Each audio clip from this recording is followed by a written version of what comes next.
Well, I'm back, and I got 3 to 4 really nice top 10 lists, so let's get right to it.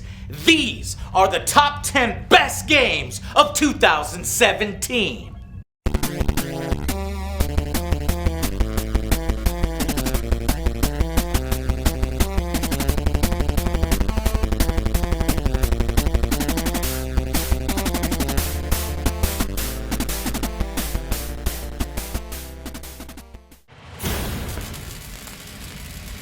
Number 10. So guys, I'm thinking about asking Nancy out. Yeah, she does look pretty good. That's my woman. Hey, oh, my bad. Joe, That's Nancy's mind. you might be a day late on that. Sorry. Oh. What? Did you take out Nancy? God damn it. Captain, I don't think this is protocol. Yeah, we're not allowed to date the crew, Sorry, people. yeah. We're all here by ourselves. You know what they say about love and work. Yeah, Joe, It come don't mix. Detecting gravitic mines in the area. Star Trek Bridge Crew. There has only been a handful of killer VR apps for me, but Star Trek Bridge Crew was definitely one of them. In a concept that just seems tailor-made for the medium, you take control of one of 4 positions on the bridge of a Federation starship and attempt to work together to complete various missions. With like-minded friends, it is just an experience that can't be passed up for any Trekkie or really any fan of sci-fi, period. And come on, who hasn't wanted to roleplay as the captain of their own starship? The only missing thing for me was the next generation bridge and more diplomacy, on-screen dialogue options that we saw on the television shows. But if this is any indication of the future of Star Trek VR, I cannot wait to just fast forward a few years and see what a more fully fleshed out title would look like. Hell yes. Where did Nancy go? Where did Nancy come Holy from? shit, Nancy died. What in the world is happening? 4% hull integrity. Disrupting weapons. What do you have to do for yourself? Hold place 40%. For turning me down. Firing phasers. How are we not dead yet? Because I need that. Because we are just That's baller, why. that's why. You're welcome. We're just living it up. Firing torpedo. Die, bird of prey, How is he die! not dead? Why is this thing why is my there it is. Target destroyed. You actually killed him with 4% hull? Why couldn't we die? Why couldn't we just fucking die? Look at the fucking ship! Joe, look at this shit! You see this? What's wrong with that? That's like people get sucked through. That's where Nancy got sucked through. We can put some duct tape on it. It'll be fucking It's just fresh air, fine. man. It's fresh air. Was she over there? Is that where she was? She got teleported away. What happened? Oh. Number 9. Be kidding me. Where's she coming? Oh, fuck. She's below us. She's in my face! No! What the fuck?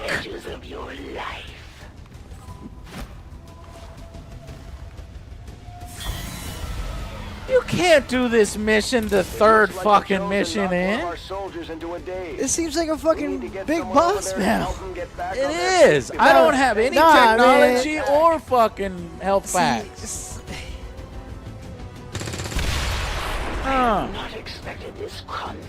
14 damage from Serena. Vanishing wind. XCOM 2 War of the Chosen. The XCOM formula evolves once again, and the hard game only gets harder. Like, unfairly hard.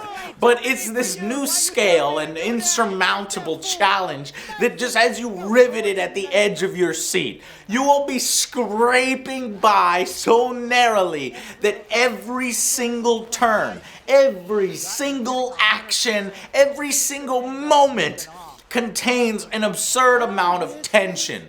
New units, new abilities, a ton of other additions make this a worthy expansion, nearly a new experience in and of itself. And honestly, man, I couldn't have asked for a better reboot of one of my favorite series since 2K took up the reins. I just really hope that we are seeing and eventually will get an XCOM 3. Please.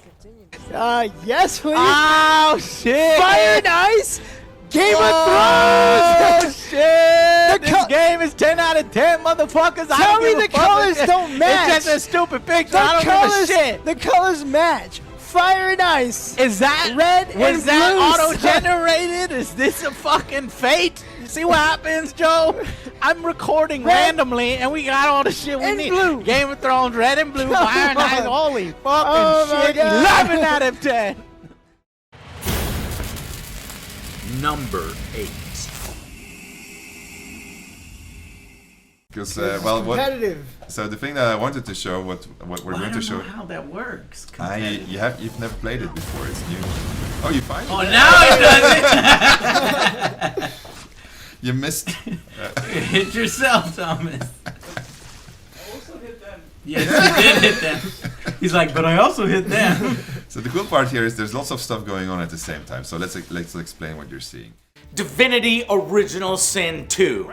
With a high bar achieved by the first Divinity title, Larian Studios had their work cut out for them. And thankfully, they managed to repeat the success easily by providing an immensely satisfying 40+ hour campaign with a pre-made hero or a custom-made one, which you can do in co-op throughout the entire story. Again, there's 14 classes, interesting combinations and world interactions again, just an engaging storyline in this lore-rich world with so many different paths and solutions to choose from for seemingly any quest you go on. This is just a game that begs to be replayed over and over.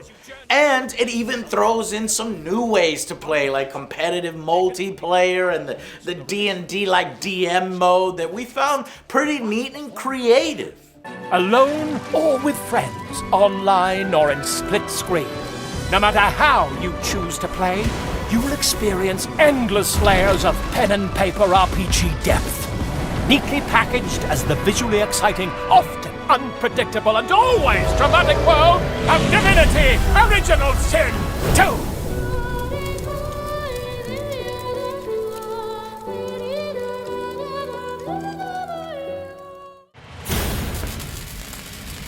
Number 7.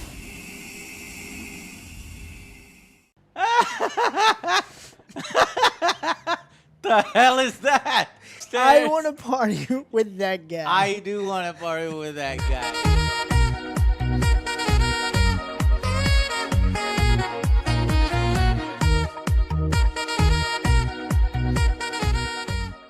What a welcome surprise!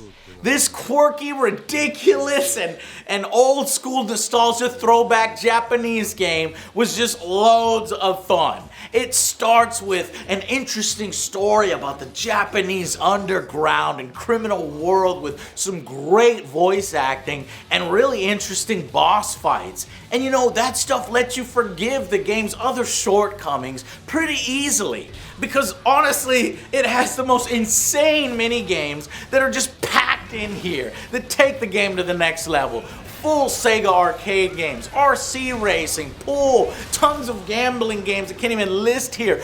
Running a cabaret club, dressing up your women's, wrestling with hot girls, having phone sex. Don't get distracted by the fantasy back there. Oh god, I'm gonna throw up. I'm hanging up. Watching softcore videos while masturbating like a Japanese creeper. あ、こうなりますか。はあ。はあ。And of course, singing your heart out.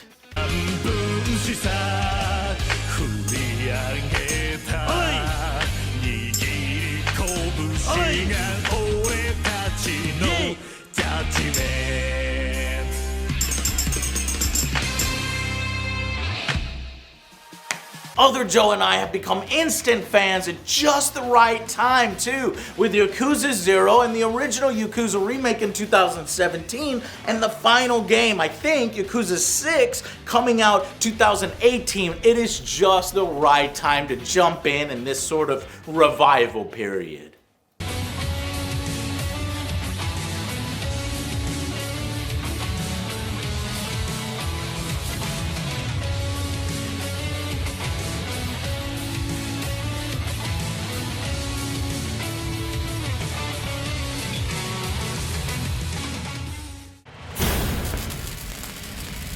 Number 6.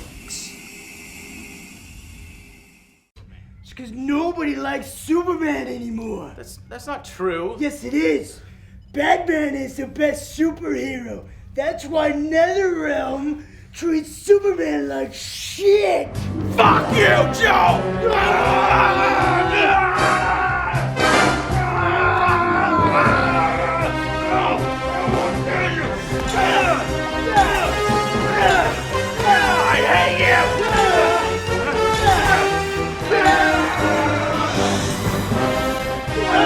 Stop using that suit, Joe! You're not as powerful as Superman!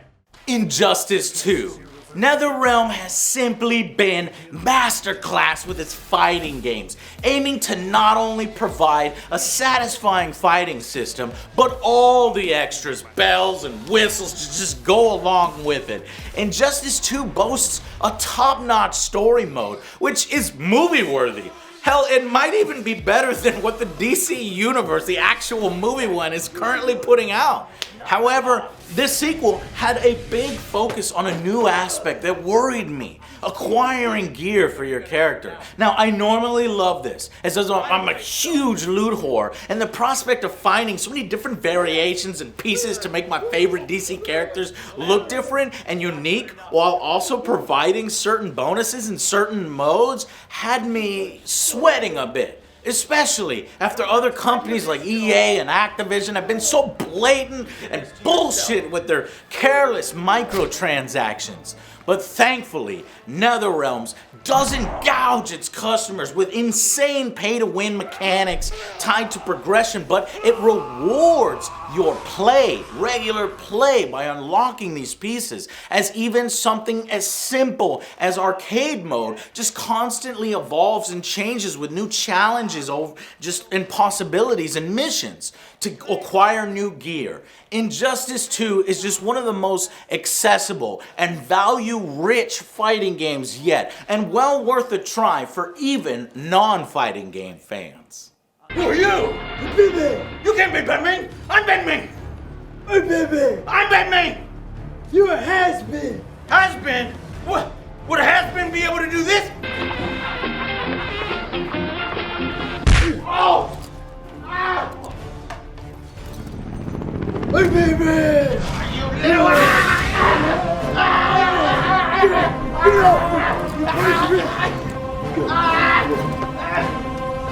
You little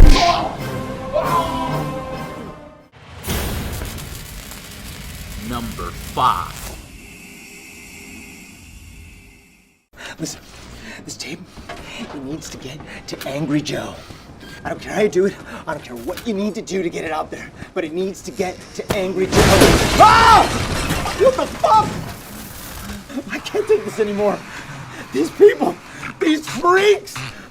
You gotta get the tape. You gotta get here. You gotta. Ah!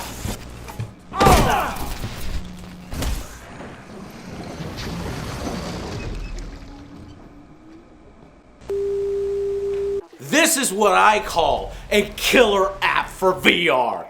Playing this game in VR just takes it to the next level. It is even scarier having disgusting bugs falling on your ears and shoulders as you try to squeeze through tight spaces. It's even freakier having these messed up monsters chase you throughout this fucking house. It is just so good, and honestly, it's just a damn fine horror game outside the VR stuff as well. Now, it's a bit of a new direction for Resident Evil with this first-person view, but one that respects its roots and brings the horror again. It shows that Capcom still knows how to modernize its older franchises in new and interesting ways. With a story that is both brand new yet familiar, it offers up tons of interesting gameplay moments with a bunch of twists and turns that mostly all work. It is a near perfect horror game for 2017, and it's honestly a solid consolation prize for those of us still hurting from the cancellation of BT and Silent Hill, that whole saga. So thank you, Capcom, for making this. It was really awesome.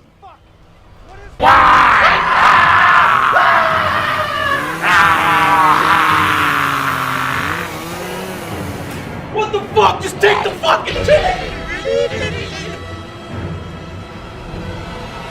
Oh, I'm sorry. Do you want my tape? There was no Dropbox. Nice old lady. Okay, I'm just gonna leave the tape here then. Just set it right there, okay? Okay. Bye.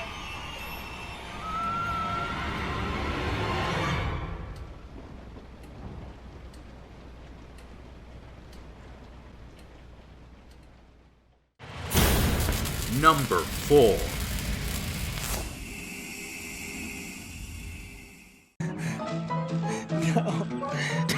Joe, come on. Come on, man. We can do this. I don't want to. Yes. Joe, No. look, we had it. I fucked it up there. So yell and scream at me, Joe, because I fucked it up. Because I had so many fucking lives and I wasted them all. My last time. No, Yes. just can't let this defeat you, Joe. No. Ready? I will And let you have today. You won the battle, but not the war. I will be back next time. A living, breathing, playable, classic 30s cartoon.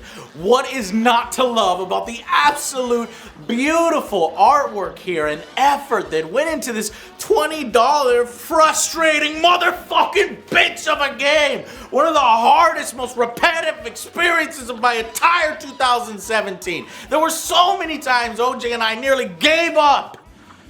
But that's the best part of the game, despite its unfairness, despite all of that. You just can't help but want to immediately play again, play more, find a way to get around these bastard-ass boss attacks and recognize the patterns, reach that next level euphoria, that get in the zone, so to speak, and feel that immense sense of pride and accomplishment that beating one of these fuck-asses provides.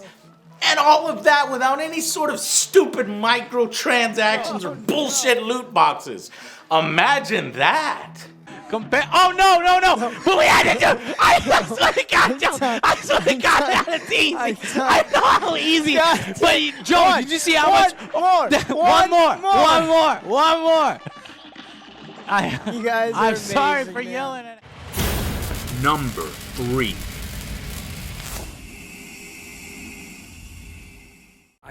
Wars will be fought across unimaginable distances.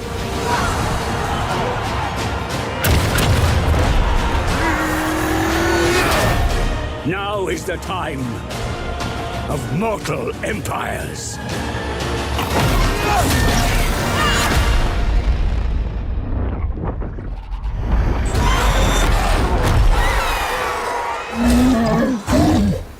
Total War Warhammer 2.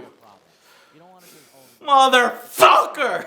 Yet again, a personal promise to myself broken due to a lack of time. After the first Total War landed on my top 10 best games list of 2016, I vowed I would review the sequel. Unfortunately, I missed again, and I'm still beating myself up over it. In fact, Joe, come in here and help me out, please. I'm sorry for this, okay? Go ahead.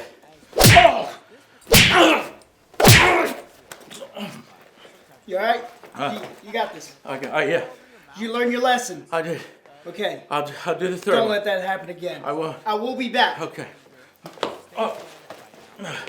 Okay. Oh yeah, that's the stuff. See, I'm still punishing myself, but it's just because of the business and personal slate of stuff, I was just unable to do a full-fledged review at the time for this one as well. And after the missteps of Rome 2, which I tore into, and the consolation prize of Attila, Creative Assembly has really put in some of their best and most creative work ever into this new Warhammer licensed franchise, and it deserves your full attention and consideration. I retrospectively gave the first one a 9 out of 10, and I tell you right now to buy this one in an instant, as it's even better than last year's game in many ways. And now that they've added Mortal Empires into the mix, this massive campaign that combines all the games and races, and then you throw in Tomb Kings, which are right around the corner, and holy shit, there has never been a better time to own this one and to experience strategy gaming at its absolute best. We are in the 10 out of 10 territory here, folks, and I have a good idea that we will be seeing some demons in the final game in the trilogy, maybe. So, I hope that I can finally put out an hour-long review or longer review with a return of a certain character for that final game that both reviews its latest effort and summarizes this immense overall achievement of this entire endeavor by Creative Assembly. If they would just not release it around such a busy season, around Brotober, please help us out. Our true king will show them. We do not serve. We rule.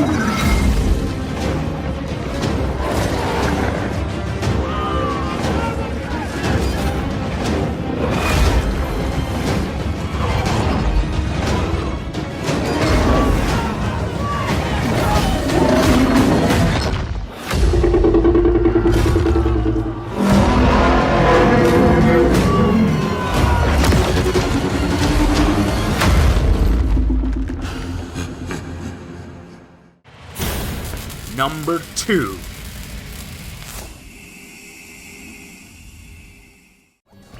That's your girlfriend, Joe. No way. No way. You don't say no to a girl like that, alright? She wants to take you out on a date. You're going. You say no. No, you will never get away. No. Look at her crying. Hit her while she's crying. Oh my God, Joe, stop it! This is terrible. Number 2. Super Mario Odyssey. After all the trouble we went through to get up our Zelda video on YouTube without it being blocked worldwide or claimed by Nintendo, I was so fed up with the Nintendo Japan that almost nearly didn't even bother with Super Mario Odyssey. But holy shit, by the time I finally got around to playing it, what a massive mistake I had made. Once again proving that the real Nintendo are the immensely talented Japanese developers at the helm of these mega projects, not the absolute greedy backwards fucknut suits who run corporate and the legal side of things over there in Japan, okay? These guys, not these guys, are the heart of Nintendo. Super Mario Odyssey is one of the best Mario games created and a loving throwback to one of my all-time favorites, Super Mario 64. It has elements of a lot of the different games. Every time I hear the music, the sound, see that damn plumber and his colorful glory, I just have this big smile. And on top of that, I was really impressed with the legitimately fun gameplay, the new and unique mechanics with the hat possession, and just how these guys keep making an entertaining game no matter how many times they revisit the same character and story and formula. That's extremely impressive. And despite some initial worries and naysaying, the Nintendo Switch as a console has really taken off with titles like this, and it's easily become the winner and darling of 2017. And it's made even stronger by our #1 best game of 2017. Number 1.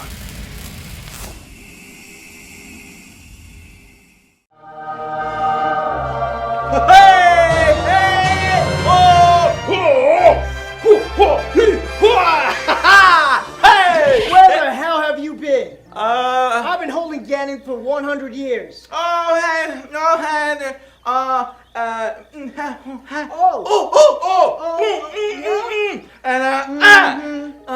Straight here. Fucking bullshit. I've been following you in Hyrule Book. What is this? Lazy Sundays? Fishing for 8 hours?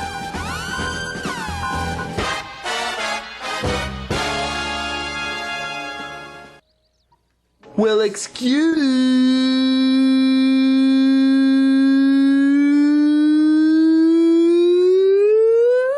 me, princess. You know what? I don't need you. I don't need any man. I can do this myself.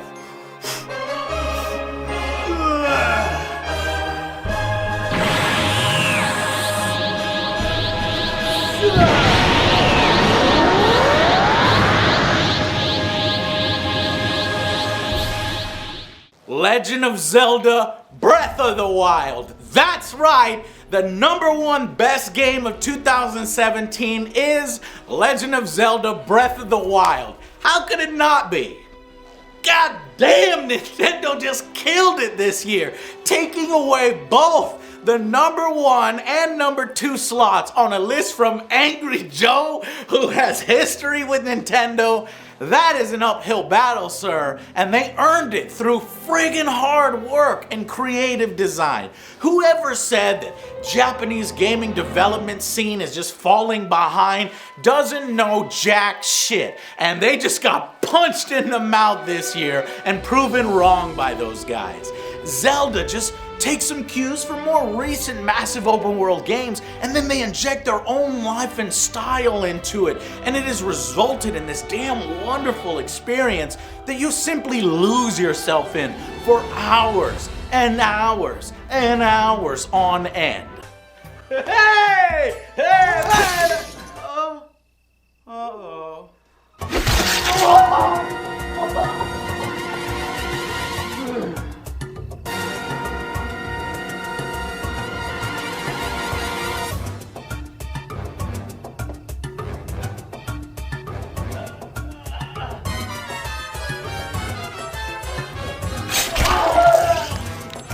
And honestly, the only reason Super Mario doesn't come out on top here, which it could, is the sheer amount of time that I put into Zelda. I think either one could be #1, okay? Mario has a bit better progression and music, but it was using a similar formula, while Zelda took its world and created something wholly new for its franchise. And since I don't have some of the experiences that other hardcore Zelda fans have from previous games, like what previous stories or dungeons were like, I felt that the ones here were satisfactory, and I'm looking forward to them building on what they've done on those. A better story, better dungeons. But what sealed it for me was the combat and its mechanics, the gameplay. It's challenging, it's engaging. I could just explore and do things for hours on end in Zelda, where Mario was a bit on the shorter side, at least with its main story. But in any case, both of these games are serious masterclass for me. And if this is what the Switch offers up so early in its life cycle, I cannot wait to see what's next. I'm certain it's gonna be earning some 10 out of 10 soon. And that's why I'm hereby lifting my self-imposed ban on Nintendo game reviews. While I might have to get creative with how I show and review them, just doing boring vlog style or puppet shows, I think games like these are worth it, despite what some old farts in Japan say or do at their insulated corporate headquarters of just pure fart factory where they smell it and they just eat their own shit. Fuck you guys. You're cool. Nintendo America and all the Japanese developers over here.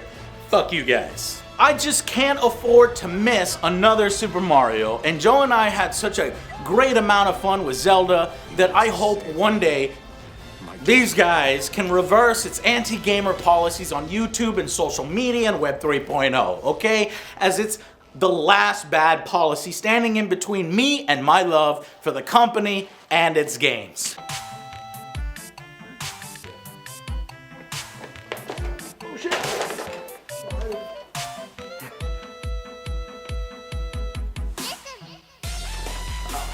Hold on, I need to get my master sword up. How does Link do this? Fuck! Alright. Oh yeah. Well, Here, we don't you have want me to material. pin it? Actually, yeah. pin it. That'll probably be the best thing. See? Ooh. So that's it. 2017 pretty much ruled by Nintendo and the Nintendo Switch, but there was a lot of good games, a lot of interesting variety in genres, and I just am so excited and I can't wait for 2018. But we got some more lists coming your way, including worst games of 2017. And this year, honestly, there were a ton of disappointments, so I was able to make a full list of disappointments, okay? So stay tuned over the next few weeks and you'll be getting those, and I am so excited and I can't wait to do some more videos this year, and I will see you guys on the next Angry Joe Show. Bye guys.